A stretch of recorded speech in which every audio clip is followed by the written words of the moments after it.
Il était venu ici pour fuir le bruit du monde, pensant trouver dans le silence de la campagne une manière de se reconstruire.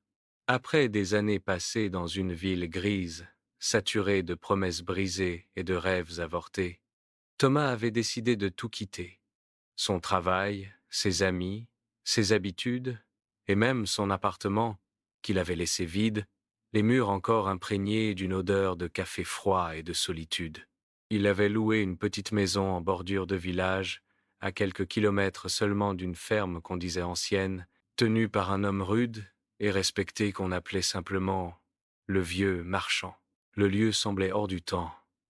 Des collines vertes, des champs de blé qui ondulaient sous le vent, des vaches qui paissaient paisiblement, et ce ciel immense qui paraissait avaler tout ce qui l'habitait.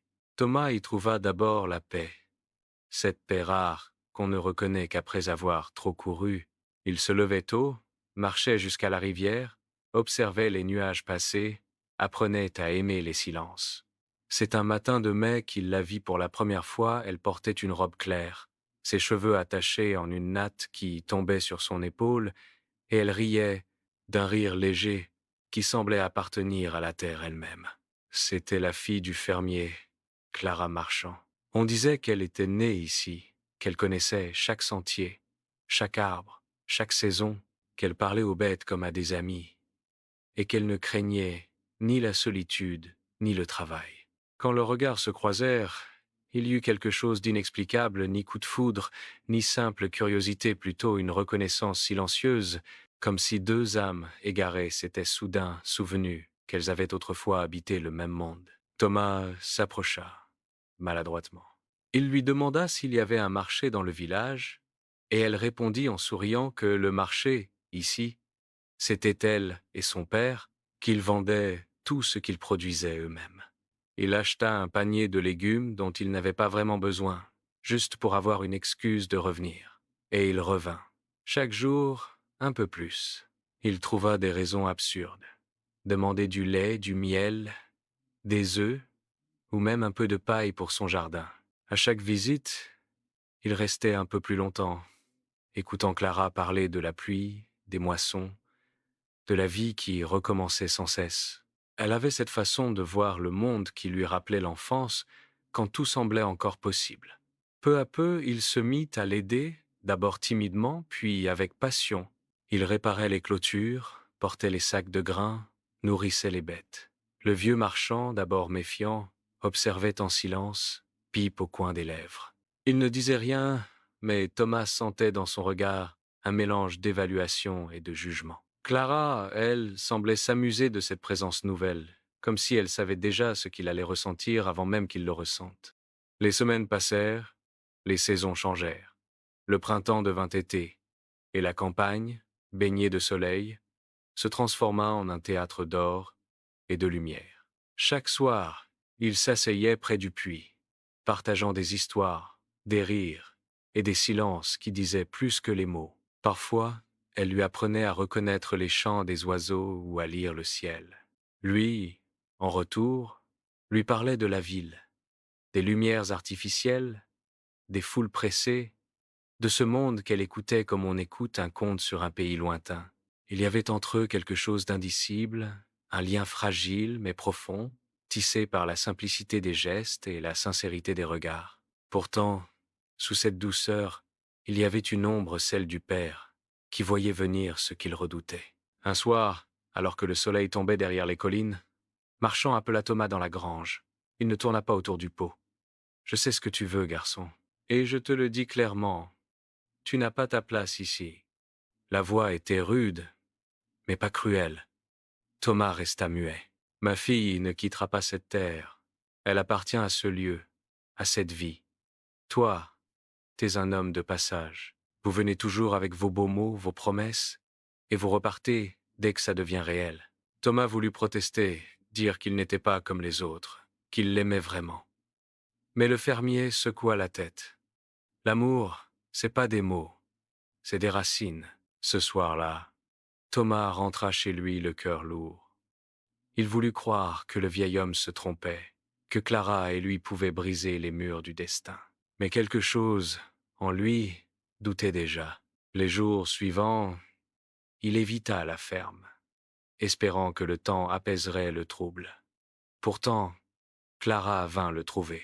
Elle entra chez lui sans frapper, les yeux brillants, comme une flamme qui refusait de s'éteindre. « Pourquoi tu ne viens plus ?» demanda-t-elle. Il ne sut que répondre. Alors elle s'approcha, posa sa main sur sa joue, et ce fut le premier baiser lent, incertain, mais chargé d'une vérité brute. À cet instant, tout sembla s'effacer. Les mots du père, les doutes, le monde. Il ne restait qu'eux, et le vent qui faisait trembler les feuilles dehors. Mais le monde n'attend jamais. Le lendemain, le vieux marchand découvrit l'absence de sa fille à l'aube. Lorsqu'il la vit revenir, les cheveux défaits, le visage rougi par le froid et l'émotion, il comprit sans qu'elle parle. La colère le saisit, violente, instinctive. Il alla trouver Thomas, la main serrée sur une hache qu'il jeta à ses pieds. « Pars, tant qu'il est encore temps. » Les mots claquèrent dans l'air comme une gifle. Thomas voulut s'expliquer, mais le regard de l'homme l'en empêcha. Il vit dans ces yeux-là quelque chose de plus fort que la haine. La peur de perdre sa fille, de la voir happée par un monde qu'il ne comprenait pas. Alors Thomas partit. Pas loin d'abord, juste assez pour que la douleur soit supportable. Clara lui écrivit chaque semaine des lettres qu'il lisait au bord de la rivière. Elle parlait de lui, du ciel, des récoltes, et de ce rêve fou de partir un jour ensemble. Mais les lettres finirent par s'espacer, puis par cesser. Le temps passa. Les arbres changèrent de couleur. Le vent se fit plus froid, et le silence reprit sa place. 1 an plus tard, il reçut une lettre scellée de cire. C'était l'écriture de Marchand. Elle disait seulement « Elle est partie ». Rien de plus. Il revint aussitôt. Le village n'avait pas changé. La ferme, elle, semblait plus vide. Le père était assis devant la porte, plus vieux, plus courbé. Il leva les yeux sans surprise. Elle est partie avec un homme du marché, un commerçant de la ville. Je l'ai laissé faire. Peut être que j'avais tort.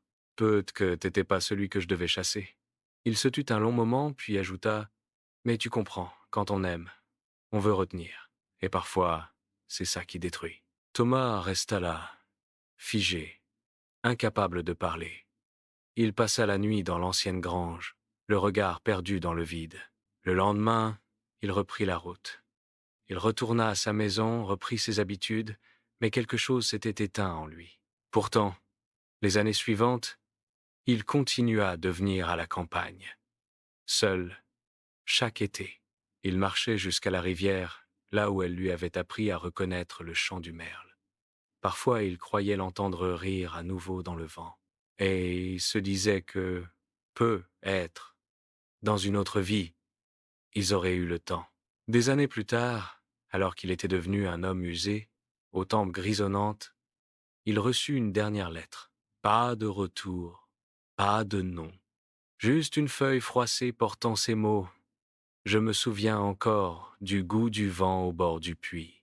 Il sut alors que c'était elle, qu'elle n'avait jamais vraiment disparu, qu'elle vivait quelque part, dans un autre monde, une autre vie, mais qu'une part d'elle restait ici, dans ce souvenir figé du premier été. Il replia la lettre, la rangea dans sa veste et retourna à la ferme.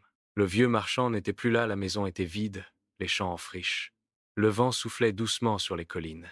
Il s'assit près du puits, à la même place qu'autrefois. Le soleil tombait derrière les arbres, dorant le ciel d'une lumière triste.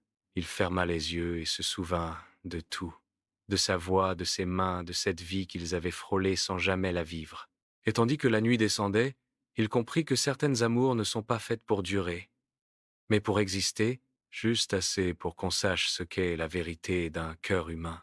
Le vent se leva, emportant avec lui les dernières feuilles de l'été, et dans le murmure des champs, on aurait juré entendre une voix douce, lointaine, qui disait simplement « Je t'attendais ».